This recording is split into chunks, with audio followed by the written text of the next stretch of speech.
Narsipatnam MLA Ganesh అనే వ్యక్తి అంబేద్కర్ గారి విగ్రహావిష్కరణ చేశారు. విచిత్రం ఏంటంటే అంబేద్కర్ విగ్రహావిష్కరణ చేసిన వ్యక్తికి అంబేద్కర్ యొక్క జననం ఏంటి, మరణం ఏంటి, డేట్ అనేది కూడా ఆయనకు తెలియకుండా విగ్రహావిష్కరణ చేశాడు. అంటే దీన్ని మనం చూసుకుంటే మాత్రం అంబేద్కర్ గారు కేవలం 11 సంవత్సరాలు మాత్రమే బతికాడంట. అంబేద్కర్ గారు కేవలం 11 సంవత్సరాలు.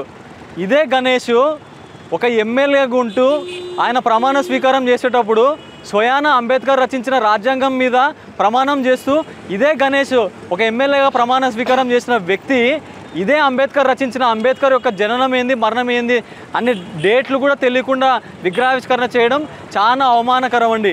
చదువుకున్న మందికి, విద్యావేత్తలకి ఈసారి ఎలక్షన్లలో మేము సీట్లు ఇస్తూ ఉన్నామంటున్నాడు. మళ్ళీ గణేష్ చదువుకోలేదా? ఇదే గణేష్కి చదువు సందేహం లేదా? చదువుకున్నోడైతే ఎంత మాత్రం అంబేద్కర్ యొక్క రాజ్యాంగం నిర్మించిన ఒక భారతరత్న అంబేద్కర్ గారి అసలు జననం ఎప్పుడు, మరణం ఎప్పుడు అనే క్లారిటీ లేకుండానే నువ్వు ప్రమాణ స్వీకారం చేసినావా? ఇదే గణేష్ని ప్రశ్నిస్తూ ఉన్నాము.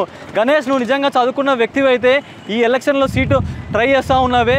ఒక దళిత జాతి ముద్దుబిడ్డ అంబేద్కర్ యొక్క ఎప్పుడు పుట్టాడు, ఎప్పుడు మరణించాడనే విషయం తెలుసుకోకుండా కేవలం 11 సంవత్సరాలు బతికాడని నువ్వు ఎట్లా విగ్రహావిష్కరణ చేస్తావు? అంటే నీ కళ్ళు కనిపించకుండా నువ్వు అంత మాత్రం విగ్రహావిష్కరణ చేస్తూ ఉన్నావా అని చెప్పి మేము ప్రశ్నిస్తూ ఉన్నాము.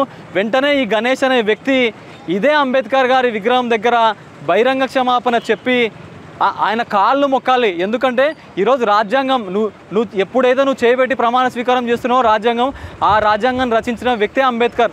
అంత గొప్ప వ్యక్తికి నువ్వు ఇచ్చే గౌరవం ఇదా అని చెప్పేసి మేము ప్రశ్నిస్తూ ఉన్నాం. వెంటనే ఈ గణేష్ అనే వ్యక్తి బహిరంగంగా మాత్రం అంబేద్కర్ గారి విగ్రహం ముందర ఆయన కాళ్ళు మొక్కి నువ్వు క్షమాపణ చెప్పాలా. లేదంటే మాత్రం దళితులు, ఇప్పుడు ఎవరైతే దళితులు జగన్మోహన్ రెడ్డికి ప్రభుత్వం రానికే పెద్దపీట వేసినారో అదే దళితులు ఒకవేళ ఆగ్రహానికి గురైతే ఏమవుతుందో కూడా మీరు చూస్తారని చెప్పి తెలియజేస్తూ ఉన్నాం.